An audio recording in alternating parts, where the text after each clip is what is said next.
I reckon my favourite show of 2007, right, was this thing called Charlie Broker's Screenwipes, yeah? And it had this theme tune, right? It went like do do do do do do do do do do do do.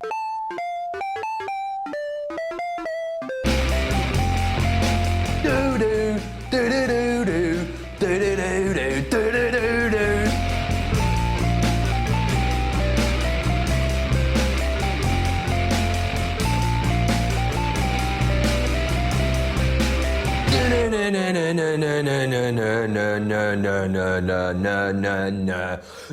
Hello, I'm Charlie Brooker and you're watching a festive Screenwipe special review of the year type thing. To be honest, I'm not entirely sure exactly what it is, but it's only half an hour, so bear with us.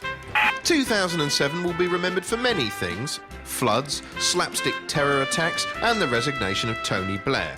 It was a significant year for British television too, but only for all the wrong reasons. Still, never mind the overall summary. Let's start by going back, way back into time, to an age when all was well, to a faraway land called January.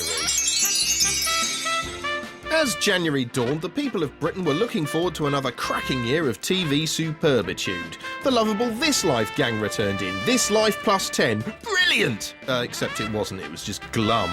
A staged reunion on camera. No one ever comes out of these things unscathed. So far, it was business as usual in Teleland. The phone line money was still rolling in, ratings were reasonable, runners were still young and pretty and easy to exploit, and everyone was looking forward to the first big guilty pleasure of the year, the hilarious knockabout Celebrity Big Brother. Oh, brilliant, Celebrity Big Brother. This is always good for a laugh. You're a normal housemate like everybody else, and you need to come to terms with that and don't lie.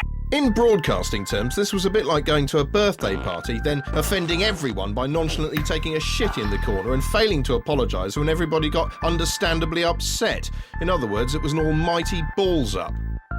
TV never quite recovered from the shock and spent the rest of 2007 staggering around in a kind of post-traumatic haze, stepping in one bear trap after another. As for the celebrities themselves, Joe O'Meara and Jade Goody became persona non grata, while by the end of the year, Danielle Lloyd, who'd arguably made the worst comments of all... I think she should fuck off home. was rehabilitated to the point where she could be publicly exonerated on a gaudy chat show. I have to ask, are you a racist? No, certainly not. Right, and have you got any black friends? I've got plenty. She's right, you know, I've seen the photos. January also saw the end of an era. Earlier on this year, right, it was like the last grandstand on BBC. I was like, no, not the last grandstand. You know, it was literally this woman standing in front of the bowls, literally standing there, and literally said, it's the last grandstand. And that really is it. That was grandstand. I was like, no, I couldn't believe it. I gutted. Hang on. Mate, you rapist. In February, things got worse for telly as a string of phone-in scandals knocked bland TV off its axis. How you doing? Hello. I can't believe I got through after all this time. I think I've been trying for about 3 years, so need the money to pay my phone bill. This was just the tip of the iceberg. It soon turned out your dear old friend Telly had been fleecing viewers left, right and centre, a bit like somebody running a dodgy coconut shy where all the coconuts are nailed down so you can't knock them over, and simply holding the ball is charged at 50p a minute. Still, if British phone quizzes are insulting and ghastly, the Swedish ones are downright sickening. Turn.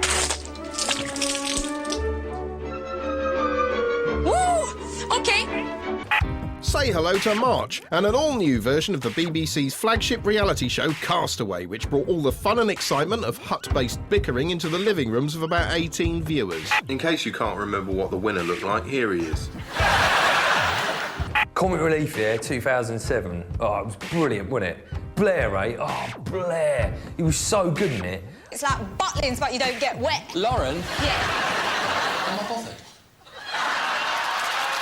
I mean, when he did that, you just totally forgot about the war. Like, all those people that were killed and, like, those kids with their arms blown off and everything. Look at my face. Right, what are you doing? Is my face bothered? He wasn't bothered. He was brilliant.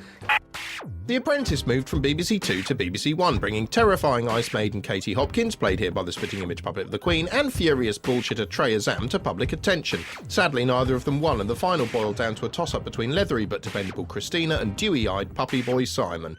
Simon, you're hired. Yes! Thank you, Sam. Thank you so much. He still works at Amstrad, actually, bringing the drinks and biscuits. Tea, tray, Sir Alan, sugar. Throughout April, the third series of Doctor Who entertained the nation, as did new assistant Martha Jones. One episode in particular, Blink, was one of the most skillfully crafted pieces of populist drama of the past decade, not to mention downright terrifying. Oh, God. It's locked!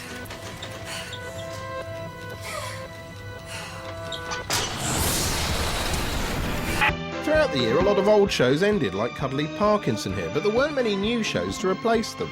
Instead, there were a lot of sequels, spin-offs and, above all, talent contests. One of the first was Just the Two of Us, a celebrity duet show judged by Cueball Nelson, Jerry Springer, Thingy McSpoo and the Dwarf off Fantasy Island.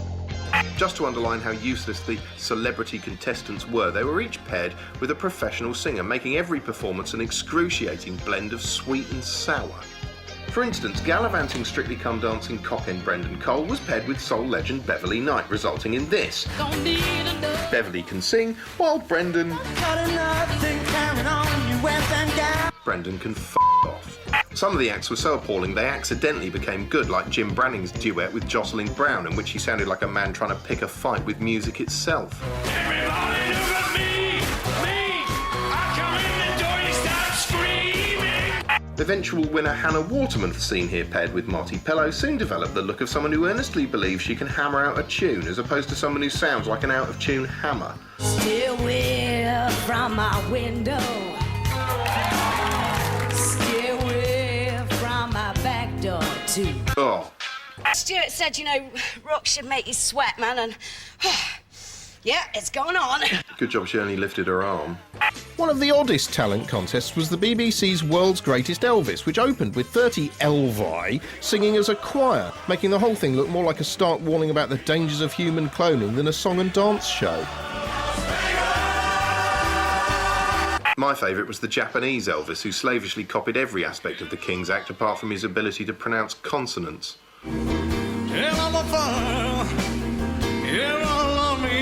Stranger still was ITV's Baby Ballroom, a sort of mini-pops for the noughties in which a selection of kids from a horrifying alternative future strutted their undersized stuff on the dance floor.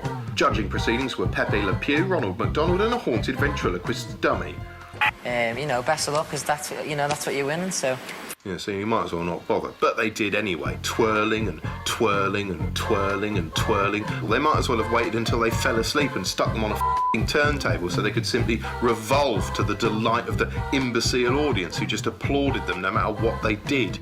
Obviously, one couple were more fantastic than the rest and won a sarcastically oversized trophy. Anything you'd like to say to the judges? Yeah, how about giving us a hand with the whopping great chunk of f***ing Skylab you've just awarded us, you mad bastards. Throughout the year, the BBC and ITV played an absurd game of talent show copycat with each other, which meant Saturday nights became something of a pissing contest, although a pissing contest might have been entertaining. For instance, early in the year, the Beeb unveiled When Will I Be Famous, a transparent attempt to upstage ITV with brilliant spectacles like this. This act was originally accompanied by the sound of 100,000 dads going a bit quiet. Anyway, that shit was obliterated in the ratings by ITV's Britain's Got Talent, a sort of Care in the Community version of the X Factor. It was probably the most alarming example of mass public hysteria of the 21st century so far. I mean, 9 million people tuned in to see this. A howling snaggle-toothed coelacanth eventually emerged victorious, but not before grandmas everywhere had their faltering, leathery hearts set aflutter by a 6-year-old whose breath was so bad it made Amanda Holden's eyes water from several metres away. You know, cynicism aside, she actually was really quite heartwarming, and since it's Christmas, let's just take a few moments to hear from her, shall we?